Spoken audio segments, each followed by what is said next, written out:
السلام علیکم ورحمۃ اللہ وبرکاتہ۔ امید کرتا ہوں آپ سب لوگ خیریت سے ہوں گے۔ اللہ پاک آپ پر اپنی رحمتوں کا نزول عطا فرمائے، اور قیامت کا امتحان کس طرح سے ہوگا یہ جاننا ہر مسلمان پر لازم ہے۔ اور آج ہم کس غفلت کا شکار ہو چکے ہیں، ہمیں قیامت بھول چکی ہے۔ ہمیں بظاہر ہمارے سامنے کئی جنازے اٹھ رہے ہیں، لیکن ہمیں آگے جانے کی کوئی فکر ہی نہیں ہے، کوئی سوچ ہی نہیں ہے کہ ہم نے بھی آگے جانا ہے۔ بس اس دنیا کی ناجائز محبت ہمارے دلوں کے اندر بیٹھ چکی ہے۔ تو یہ جو پلے لسٹ میں بنا دوں گا قیامت کا امتحان، اس کے اندر 4-5 ٹاپک ہو جائیں گے جو تقریباً 10-10 منٹ کے ہوں گے یا 15 منٹ کے، ہو سکتا ہے اس سے کم بھی ہو جائے۔ کہ مہربانی فرما کر یہ جو ٹاپک ہیں ان کو ضرور پڑھیے گا، انشاءاللہ آپ کی زندگی میں بہت سی تبدیلیاں آئیں گی، آپ کو اس سے بہت فائدہ ہوگا۔ تو درود شریف پڑھ لیجیے سب سے پہلے۔ اللہم صلی علی محمد وعلی آل محمد کما صلیت علی ابراہیم وعلی آل ابراہیم انک حمید مجید۔ اللہم بارک علی محمد وعلی آل محمد کما بارکت علی ابراہیم وعلی آل ابراہیم انک حمید مجید۔ آپ صلی اللہ علیہ وآلہ وسلم کا ارشاد باری تعالیٰ ہے، جس نے صبح و شام مجھ پر 10 بار درود پاک پڑھا، بروز قیامت اس کو میری شفاعت نصیب ہوگی۔ سبحان اللہ۔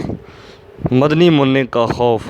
آدھی رات کو ایک چھوٹا بچہ اچانک اٹھ بیٹھا اور چیخ کر رونے لگا۔ والد صاحب گھبرا کر بیدار ہو گئے اور بولے، اے میرے لال، کیا ہو گیا ہے تجھے؟ بچے اس نے روتے ہوئے جواب دیا، ابا جان، کل جمعرات ہے، لہٰذا استاد صاحب پورے ہفتے کے اسباق کا امتحان لیں گے اور میں نے پڑھائی پر توجہ نہیں دی، کل مجھے مار پڑے گی۔ یہ کہتے ہوئے بچہ ہائے ہوں کرنے لگا۔ اس پر والد صاحب کی آنکھوں میں آنسو آ گئے اور اپنے نفس کو مخاطب کر کے کہنے لگے، اس بچے کو صرف ایک ہفتے کا حساب دینا ہے اور استاد کو چکمہ یعنی دھوکہ بھی دیا جا سکتا ہے، اس کے باوجود یہ رو رہا ہے اور مارے خوف کے اسے نیند تک نہیں آ رہی۔ مجھے تو پوری زندگی کا حساب اس واحد قہار جل جلالہ کو دینا ہے جسے کوئی چکمہ یعنی دھوکہ نہیں دے سکتا۔ مجھے قیامت کا امتحان درپیش ہے، مگر میں غافل ہو کر سو رہا ہوں، آخر مجھے کوئی خوف کیوں نہیں آ رہا؟ میٹھے اسلامی بھائیوں، اس حکایت میں ہمارے لیے عبرت ہے، آپ بھی غور فرمائیے۔ میں بھی سوچتا ہوں، ایک بچہ، اس کی سوچ اور اس کے والد کی مدنی سوچ دیکھیے۔ بچہ مدرسے کے حساب کے خوف سے رو رہا ہے اور باپ قیامت کے حساب کی سختی کو یاد کر کے آبدیدہ ہے۔ ولی اللہ کی دعوت کی ایک حکایت آپ کو سنا دیتا ہوں۔ حضرت سیدنا خاتم اعصم کو ایک مالدار شخص نے با اصرار دعوت طعام دی، فرمایا، میری یہ 3 شرطیں مانو تو میں آؤں گا، میں جہاں چاہوں گا بیٹھوں گا، جو چاہوں گا کھاؤں گا، جو کہوں گا وہ تمہیں کرنا پڑے گا۔ اس مالدار نے وہ تینوں شرطیں منظور کر دی۔ ولی اللہ کی زیارت کے لیے بہت سارے لوگ جمع ہو گئے۔ وقت مقرر پر سیدنا خاتم اعصم بھی تشریف لے آئے اور جہاں لوگوں کے جوتے پڑے تھے وہاں بیٹھ گئے۔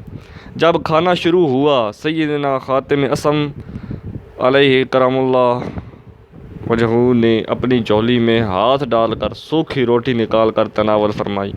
جب سلسلہ طعام کا اختتام ہوا، میزبان سے فرمایا، چولہا لاؤ اور اس پر توا رکھو۔ حکم کی تعمیل ہوئی۔ جب آگ کی تپش سے توا سرخ انگارہ بن گیا تو آپ رحمۃ اللہ تعالیٰ نے اس پر ننگے پاؤں کھڑے ہو کر فرمایا، میں نے آج کے کھانے میں سوکھی روٹی کھائی ہے۔ یہ فرما کر توے سے نیچے اتر آئے اور حاضرین سے فرمایا، اب آپ حضرات بھی باری باری اس توے پر کھڑے ہو کر جو کچھ ابھی کھایا ہے اس کا حساب دیجیے۔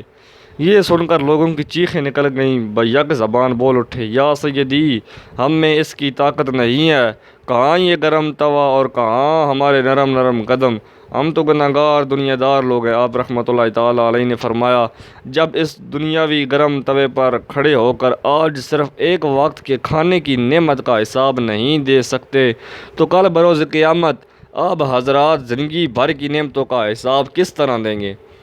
آپ نے پھر پارہ سورہ تکاثر پارہ نمبر 30 کی آخری آیات کی تلاوت فرمائی۔